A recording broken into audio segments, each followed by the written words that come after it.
Okay, so we started some examples in our Zoom lecture. Okay, so if you haven't seen the Zoom lecture, then you have missed the first version of this problem.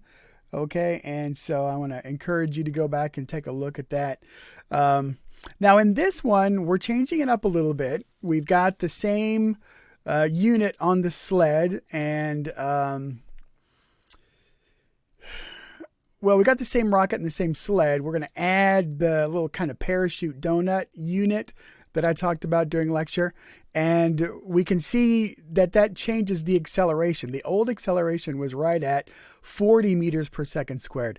And so we've got a little bit less, and we want to try and figure out, so how much mass did we add when we did this? Okay, so we start out making our sketch. And so my sketch is going to look like this. All right, so I've got a mass. And this time, I don't actually know the mass, but I know that that's going to be equal to the mass of the sled plus whatever the unknown mass value of the SIAD unit is. Okay, so I know that I've got that. I know that I've got some thrust forward, and we're going to have some weight here. And then, of course, a normal force up. Okay, so let's make our free body diagram here. And we've got the force from the rocket. We've got the weight of the whole thing, the normal force. And there is no rightward force acting on our system, okay? And we know that our acceleration is actually going to be in this direction. Okay, so it's going to be to the left. All right, so I got my sketch. I put lots of information on my sketch. Now I have my free body diagram. So now I'm ready to start cranking through the algebra, setting things up, and then running with it. Okay, so I want to begin with the vertical and the horizontal versions of Newton's laws. So let's come in here, and I'm going to do the vertical one first, MAY. And then over here, I'm going to do the sum of the X forces. Okay, just like that. Now, by the way, that's really hard to do, but I'm trying to make a summation symbol. Okay, so N, add up N or whatever. Okay, it's just really hard to draw, and it gets kind of sloppy. But that's what I'm going for there. Okay, so let's begin with the vertical stuff because it's going to be the easiest to deal with. So I'll get the low-hanging fruit out of the way first.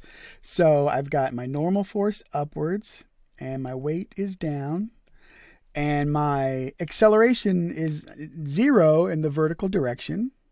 Okay, so I learn right away that my normal force is my weight. Okay. Now let's move over in the X direction. So I've got my force, and I put negative because it's to the left. And then I've got MA, just like so. Now I dropped the X off of there. I went from MAX to MA because that's the only acceleration we actually have. It seemed kind of redundant to put an X on there all the time. So I'm just like, let's get rid of that thing. And what we're looking for is the mass.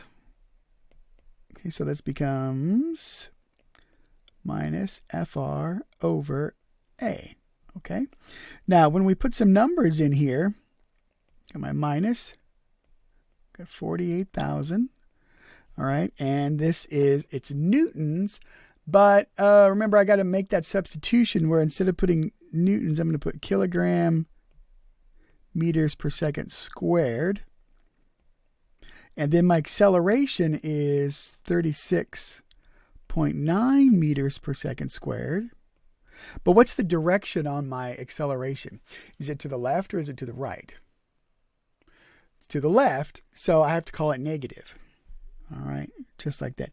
Now you can see I've got a negative in the numerator and the denominator. They're going to cancel each other out. So I get a positive mass value, which is good. If you ever get a negative mass value, something probably went wrong. So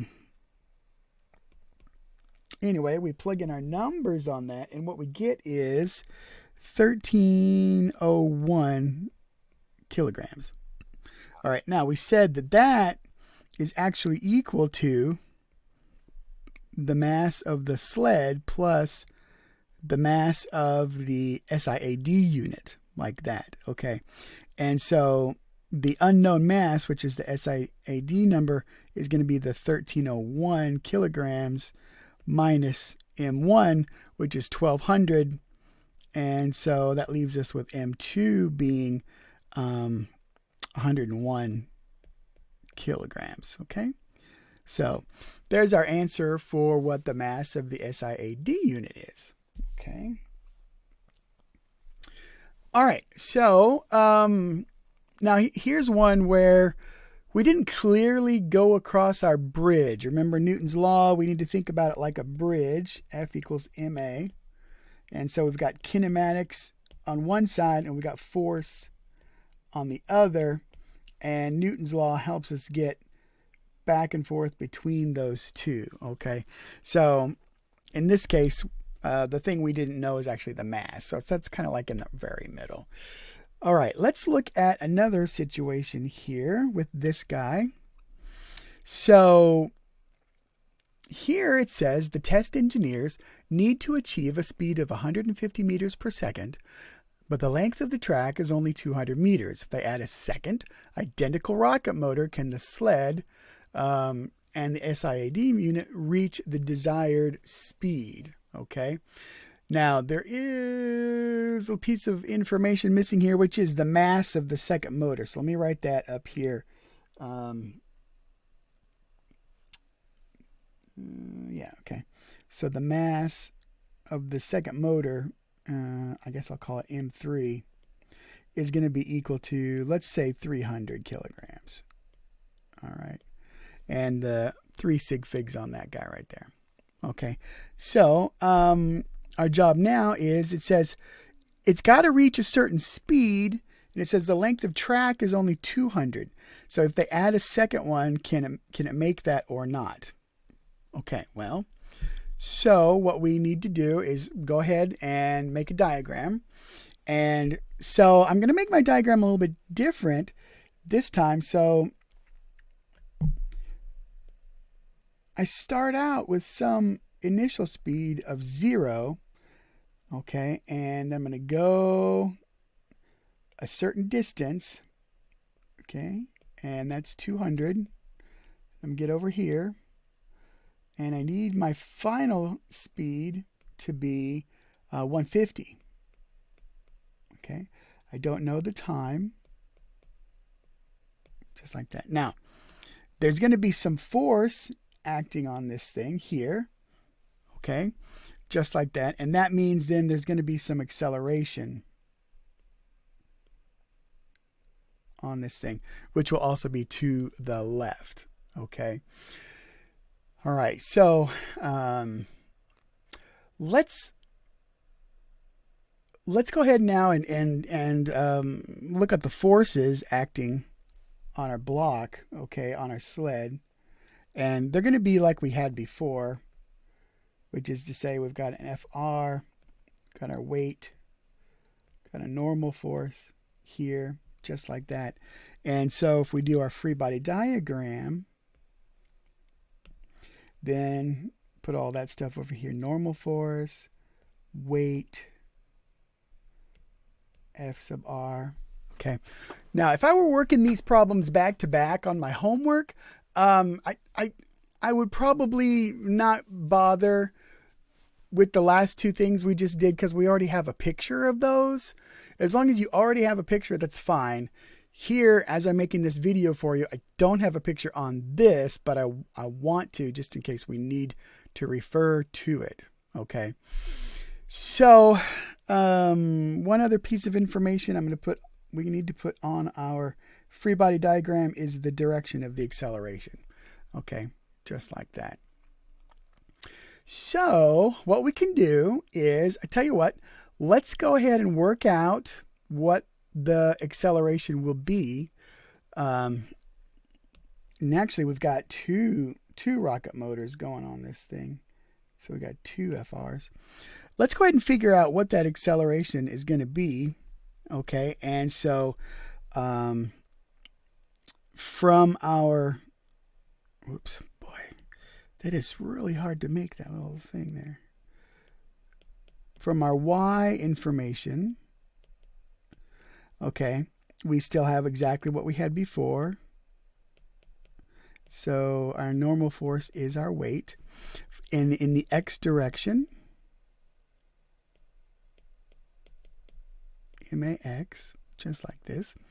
Okay, and so it's going to be 2Fr, and that's to the left. It's going to be equal to ma, just like so. Okay. Then, to find a, we'll do a little bit of algebra here. We're going to have minus 2F r over m, which means minus 2 onto 48,000. Oops, gotta get my units on there. Kilogram meters per second squared, just like so. Divided by my mass, which my mass now is the sled plus the SAID unit plus this additional rocket motor. Okay, so and this happens sometimes when you're working along, so just make yourself a little note. I'm gonna be like, oh crap, so m is actually gonna have to be what I started with plus when I put the parachute thing on there plus my additional motor here. Okay, and so that means I'm actually up to 13. If I add all those things up, I'm going to get 1601. I'm double checking my notes here. Yeah, 1601 kilograms for my total mass now. So then I put it down here, 1601 kilograms. Okay, and what I'm going to get when I do that is I'm going to get an acceleration of 59.96. Okay, meters per second squared. And if I turn that into sig figs, then I'm going to be left with basically the 6 rounds up. That makes the 9 round up. So I basically get 60 meters per second squared. Okay. So that's the acceleration that I expect to get by putting a second rocket on there. Okay, it boosts the mass. Okay, so it's heavier than it was, but I do get twice the thrust. Okay, so I got that going for me. All right, but that still doesn't answer our question, because the question is, can we get to 150 meters per second in only 200 meters?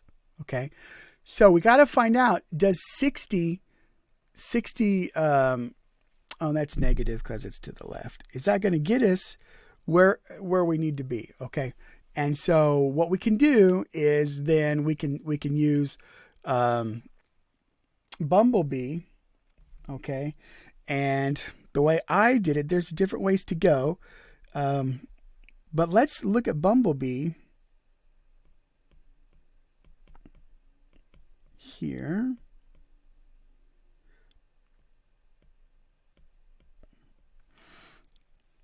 And let's figure out, let's say if we get to 150, so if VF is 150 and we start at 0, then what kind of acceleration do we have to have? And then we can compare that to the maximum acceleration we're going to get with our secondary engine. Okay. So let's do this. Okay. So I got a little bit of algebra to do here. And so I'm going to do a couple of steps in one. So my acceleration is going to be Vf squared minus Vi squared over 2 delta x. Okay. Here we go. Alrighty, so my final speed needs to be 150. So I got 150 squared. Oopsies. 150 meters per second squared. And I'm starting from rest. And then I've got 2 onto 200 meters. Okay. Now, my displacement is actually from the right to the left. Okay, so my displacement is in the leftward direction, which means my delta x is actually a negative number. Okay, so I got to slap a minus sign on there. All right, now when I work out all of that for my acceleration, okay, the acceleration I'm going to have turns out to be minus 56.25 meters per second squared. Reduce it with sig figs, minus 56.3 meters per second squared. There we go. So that's good news for us. Okay, all we needed to get was this, 56.3. We are able to get this, 60. Okay, so yes, engineers win again. Okay, we were able to achieve our target without just a little bit of oomph to spare, to be real honest there. Okay, all right, so there we go.